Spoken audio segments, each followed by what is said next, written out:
We've got a Copperhead right there, and you can barely see him. I almost stepped on him a while ago.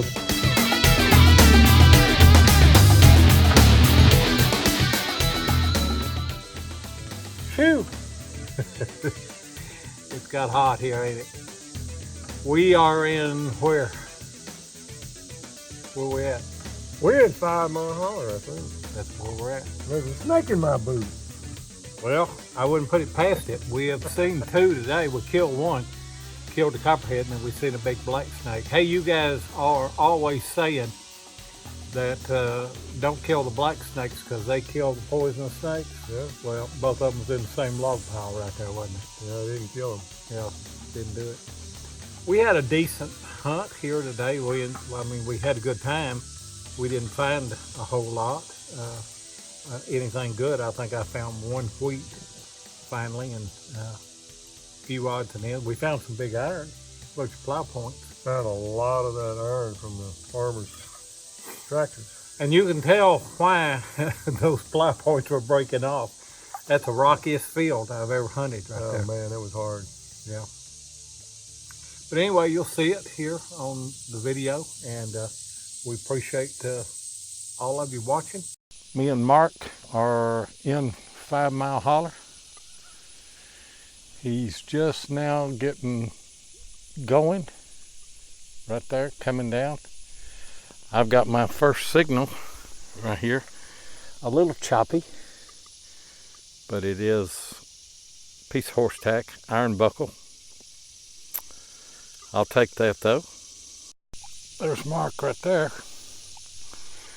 And out of that hole right there, this was a screaming signal.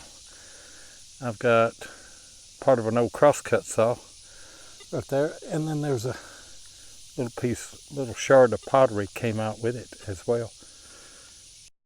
Mark's got something over here, he said. Got this Rolex radio cooling tower. We're in 5 Mile Holler. It's pretty hot, I tell you.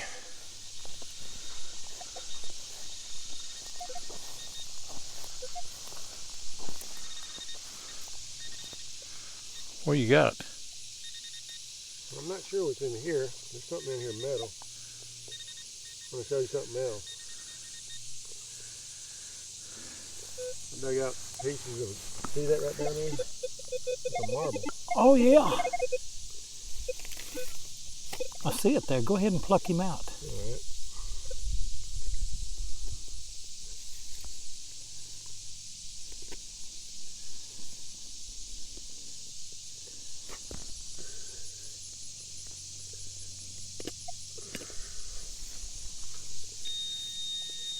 Hold on.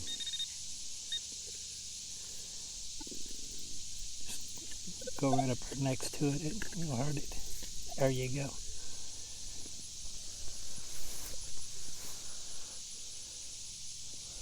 Sweet. I like those incidental finds like that. Yeah. Boy, that's a pretty marble. Yeah, that's what caught my eye was that red color. Yeah, that's a pretty marble right there. Beautiful.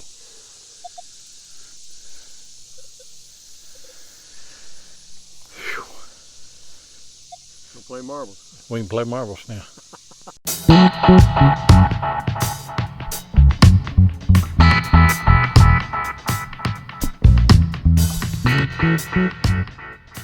Believe it or not, no one really knows where marbles originated.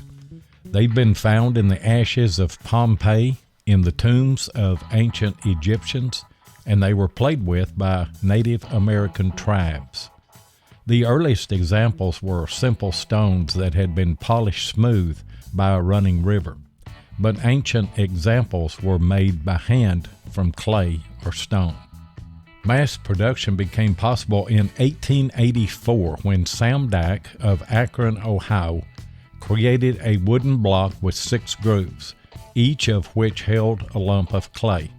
An operator would roll a wooden paddle over all the clay balls at once, with a back and forth motion with a slightly lateral motion, creating 6 marbles.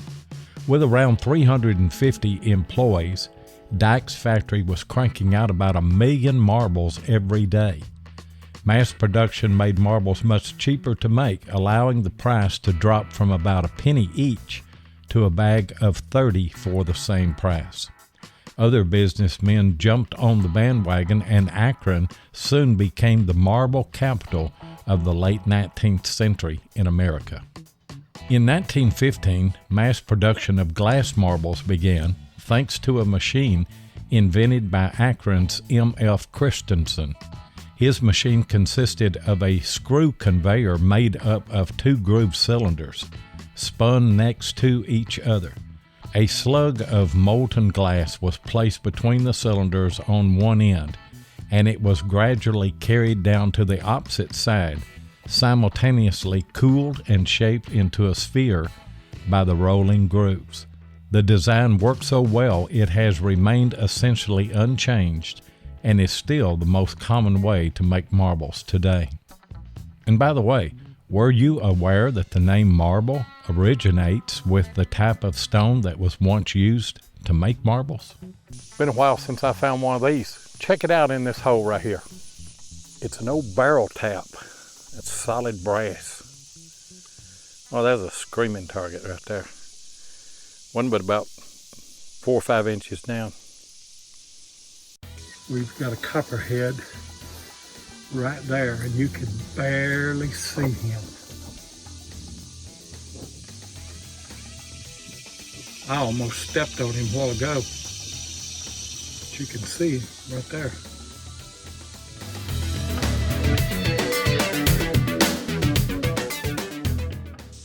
Hello, world.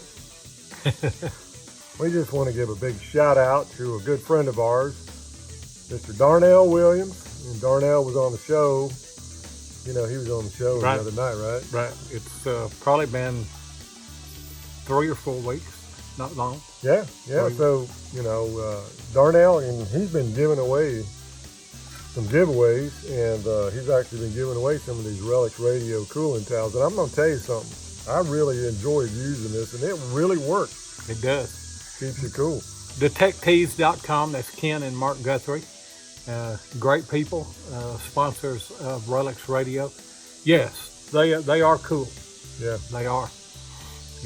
But, you know, Loy, we got some special to say today to Darnell. Darnell, we want to give you a shout out and congratulations on being named a Note to Macro Nomad. So congratulations, brother.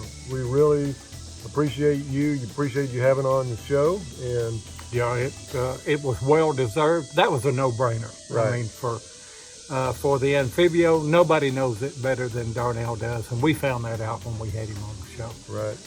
Just a great guy, great amount of knowledge. He is.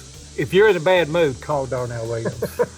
He will make you smile and laugh, and yeah, it's just infectious. He's going to be a great ambassador for Note to Macro here in the States. So congratulations, well deserved. Very much so.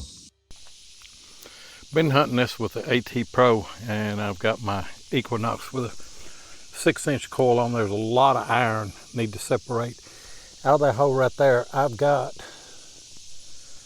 it's going to be a Cohen. I don't know what, it's wheat. I can see it on the back right there.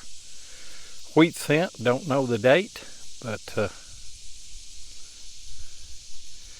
I guess that you can see that. Right there. Anyway, I'll take a Cohen. There's Mark right up there. And I got a button here. It is an overall button. Slinger, I think, is the name on those. Not a great find, but I'll still take it. Still up in 5 Mile Holler.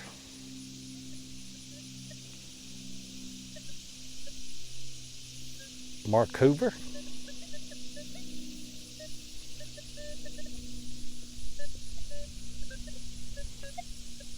I've got a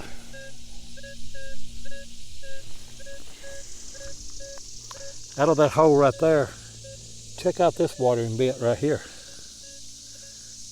That is a great find.